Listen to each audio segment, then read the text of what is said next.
Elon Musk, great to see you. How are you?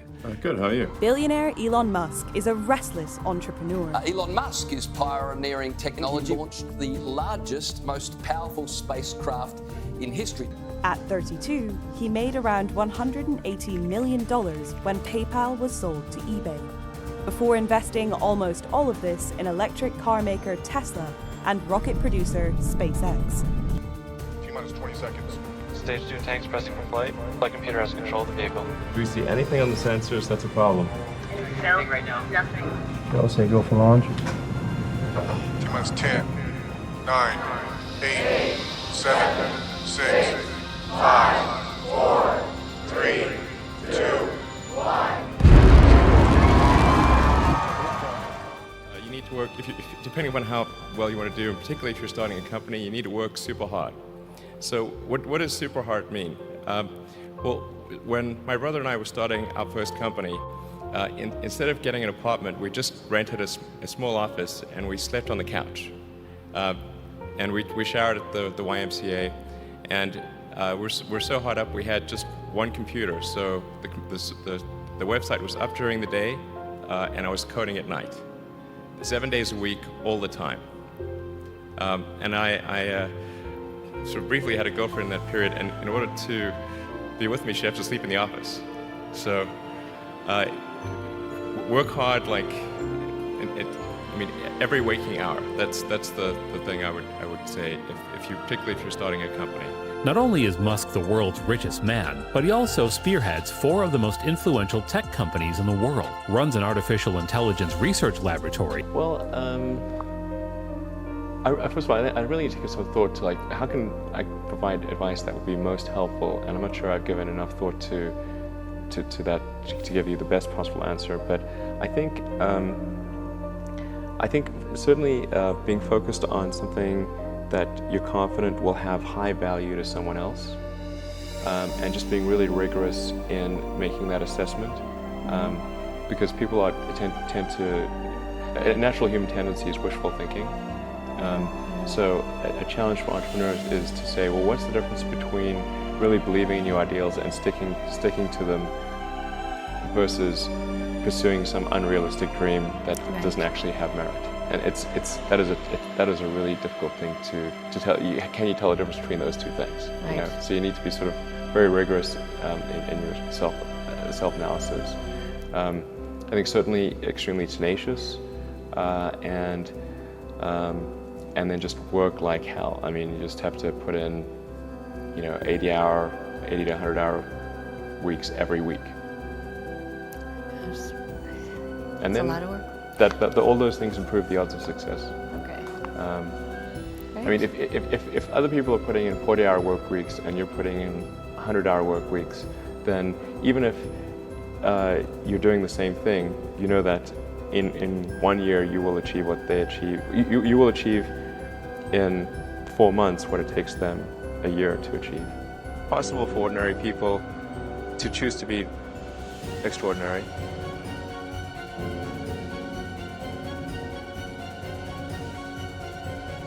I think also just don't be afraid of new arenas. You can get a book, you can learn something, and experiment with your hands, and just make it happen. Find a way or make a way to get something done.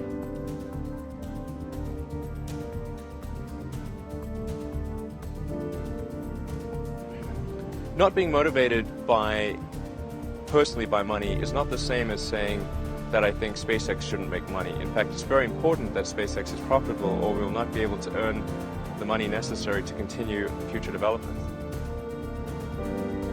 In terms of the motivations, I guess the sort of kind of a long version of the explanation, but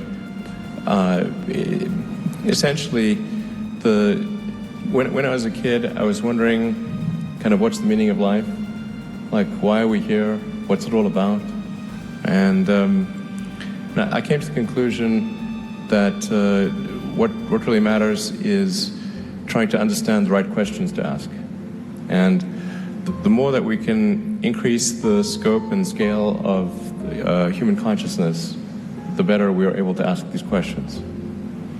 And So I think that there's certain things that are necessary to ensure that the future is good.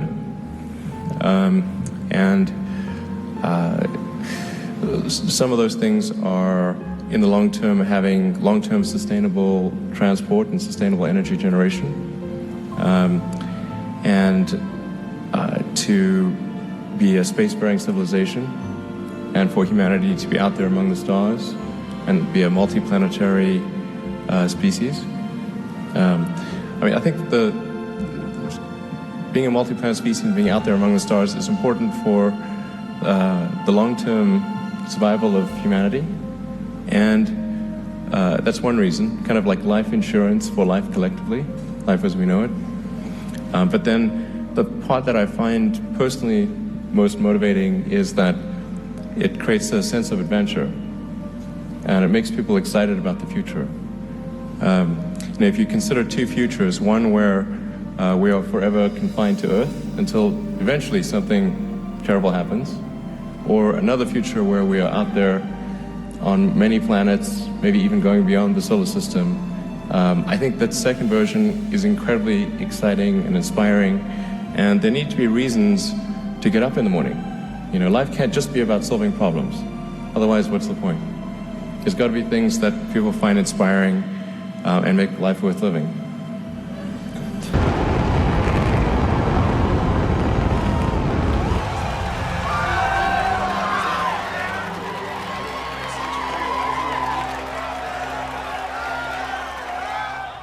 It's standing up. It's standing up. Geared to just keep going. I don't know. I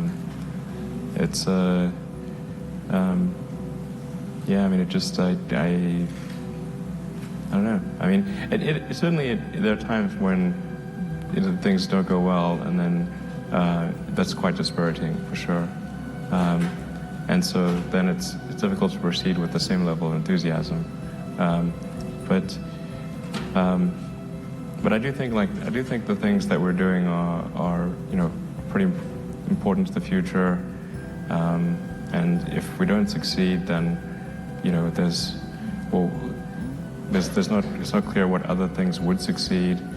And if we don't succeed, then we will be certainly pointed to as a reason why people shouldn't even try for these things. So I think it's important that we do whatever is necessary to keep going.